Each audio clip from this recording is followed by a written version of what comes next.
Hi lovely booktubers, welcome to my channel, or welcome back to my channel, Raina Reads Stuff. I'm Debs, and I'm here in the book shack. I'm just about to record this video, and I don't know whether or not I'm going to post it. It's sort of a response video, sort of a discussion video. I'll probably get slated, but I've been watching videos specifically about Neil Gaiman and what to do about problematic authors. And I've been mulling it over in my head. Actually, I've been mulling it over in my head for quite a long time, since before this came up. Now, firstly, I will say I have never read a Neil Gaiman book, and I do not know Neil Gaiman personally. Also, I very much disapprove of trial by media. I am a great believer in the fact that someone is innocent until they are proven guilty. That said, I do not in any way support or condone sexual assault, and victims of such offences must be protected. Now, earlier in the year, for the Booktube Prize, I read a book called Monsters by Claire Dederer. And this book discussed pretty much the same thing. What do we do with great art by bad people was the subtitle of it. I didn't enjoy the book. I did enjoy the premise. I believe the book began life as an article for a news outlet. And my non-enjoyment of the book was really down to the fact that I do believe it should have stayed an article. There was so much repetition throughout the book that it had just been stretched to make it a book. But the premise of the book was good. And in the opening chapter, Claire Dederer says this: Roman Polanski, Woody Allen, Bill Cosby, William Burroughs, Richard Wagner, Sid Vicious, V.S. Naipaul, John Galliano, Norman Mailer, Ezra Pound, Caravaggio, Floyd Mayweather. Those are her opening words. She adds more people: Picasso, Leadbelly, Miles Davis, Phil Spector, Charlie Rose, Carl Andre, Johnny Depp. And then she says they were accused of doing or saying something awful, but they made something great. Does the awful thing disrupt the great work? Can you listen, watch, read something that is a great work without remembering the person and what they've done? It's an interesting question. Now, a quick trawl of the internet will show you a long, long list of people, authors, who have done something the world has considered bad. Anne Perry, as a youth, her and her friend murdered her friend's mother. William Golding attempted to rape a 15-year-old. William S. Burroughs killed his wife. He didn't murder her. He was drunk, balanced a glass on her head, tried to shoot it and missed. She was dead at the end of the day. Who else have we got? Enid Blyton neglected her children. Doris Lessing abandoned hers. Patricia Highsmith was apparently racist, anti-Semitic, and an alcoholic. Norman Mailer was jailed for stabbing his wife. Ezra Pound, fascist and anti-Semitic. Virginia Woolf was anti-Semitic. Orson Scott Card, homophobe. Charles Dickens cheated on his wife with a teenager when she had 10 children and then proceeded to publicly humiliate her. Does that make David Copperfield or any of the other books he wrote bad? Does that mean you should stop reading them? And the list goes on and on. Dr. Seuss, Flannery O'Connor, T.S. Eliot, H.P. Lovecraft, Hunter S. Thompson. George Orwell apparently handed a list to a government organisation of writers that he deemed to be communist, but it's believed that a lot of the writers got on that list because they were either black, gay, or Jewish. Is that okay? No, it's not okay. Does it make 1984 a lesser book? I don't think it does. Then we've got Hemingway, who apparently spied for the KGB. J.D. Salinger, Jack London, Roald Dahl, Sylvia Plath, James Patterson, Jojo Moyes, Veronica Roth, James Dashner, all have been accused of doing something that would offend public sensibilities, public morals. Even when you get down to, modern day authors like J.K. Rowling, whose opinions I absolutely disagree with. Does that mean what she's done for children's literature is any better or worse? There's an argument that says it's okay if you're reading stuff by people who are dead because they can't profit from it. But let's face it,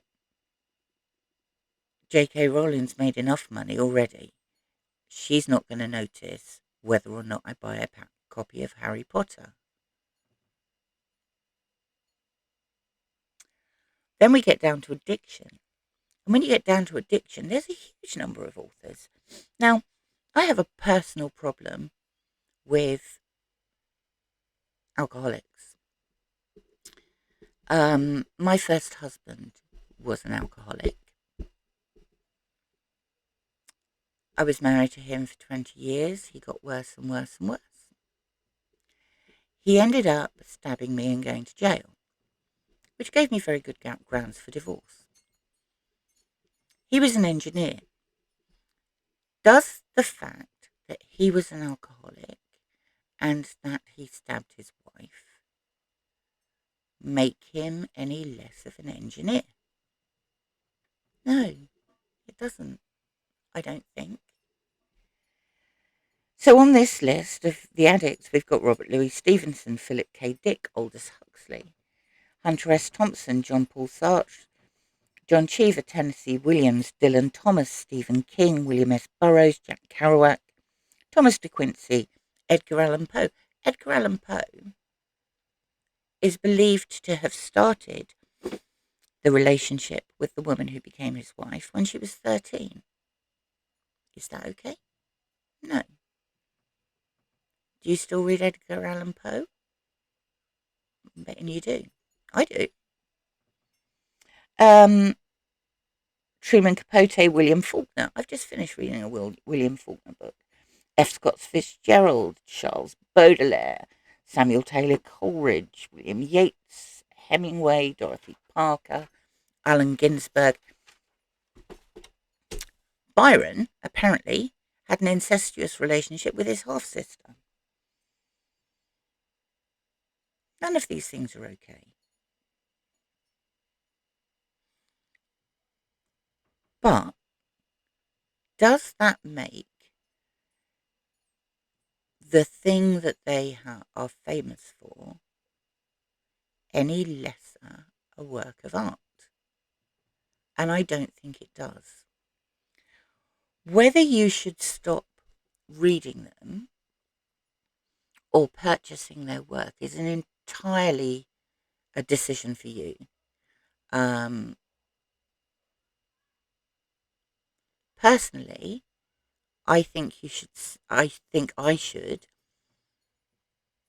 separate off these things, and I will still continue to read books by these authors. I'm not going to stop reading Charles Dickens because he was a horrendous ass to his wife. What he did wasn't nice.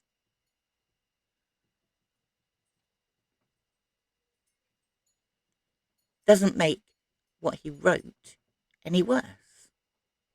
I don't think, personally. Bear in mind, these are my personal opinions. And I'm also, to a certain extent, playing devil's advocate here. I mean, I know of people, or twins actually, who were renowned for looking after and doing the absolute best for their mother and for their friends. They were called Ronnie and Reggie Cray. Were they nice people? I didn't know them. I'm guessing they're not.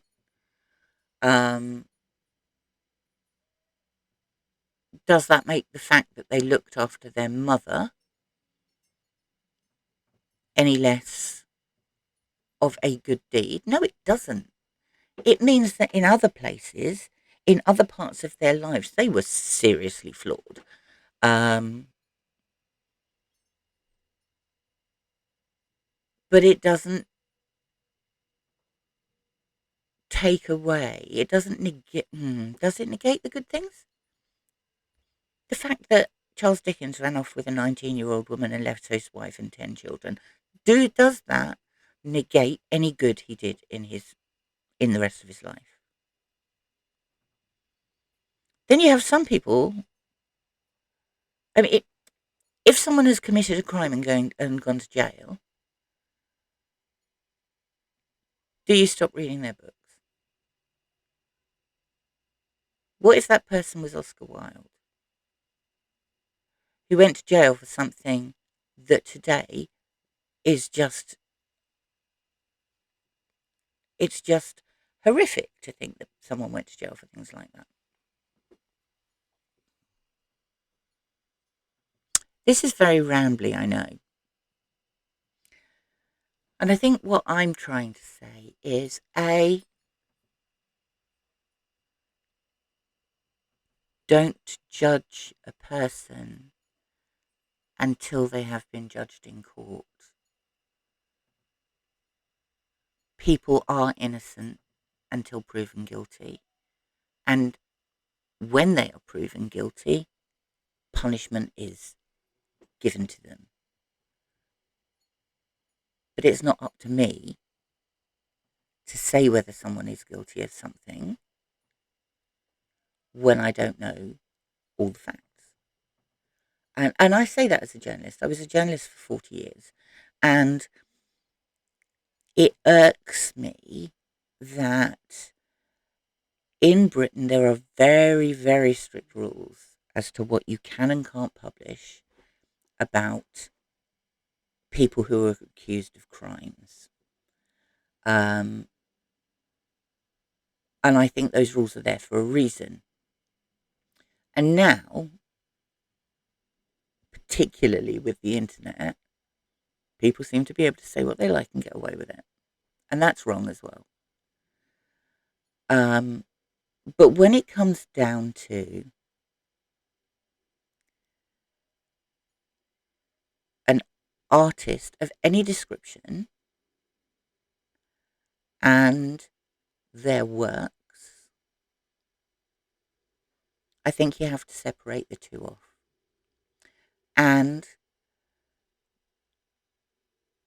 I sort of agree that you shouldn't, that I sort of agree with the concept of not wanting to add to the wealth of the person. But to be honest, with all of the people who come up under this sort of scrutiny, it's too late. They're already rich. And your little protest isn't going to make any difference whatsoever. But that is a personal choice. I just don't think that you can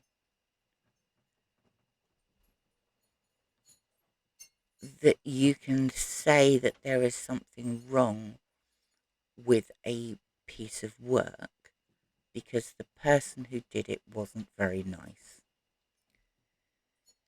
All of these people had faults.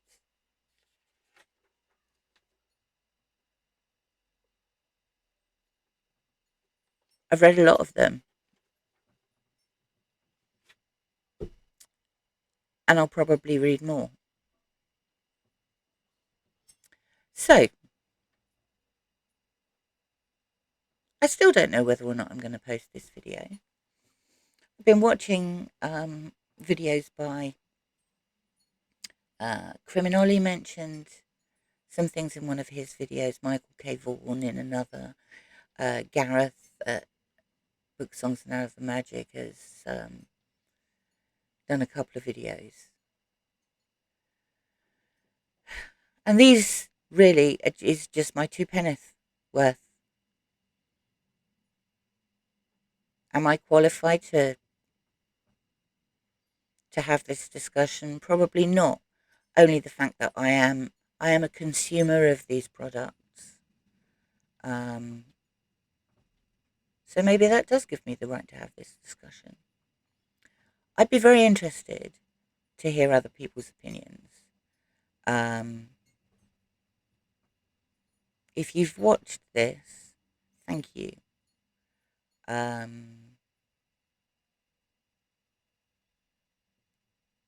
If I post this, I'm expecting a little bit of kickback in the comments, but we'll see how it goes. Anyway, if you watched, thank you for watching.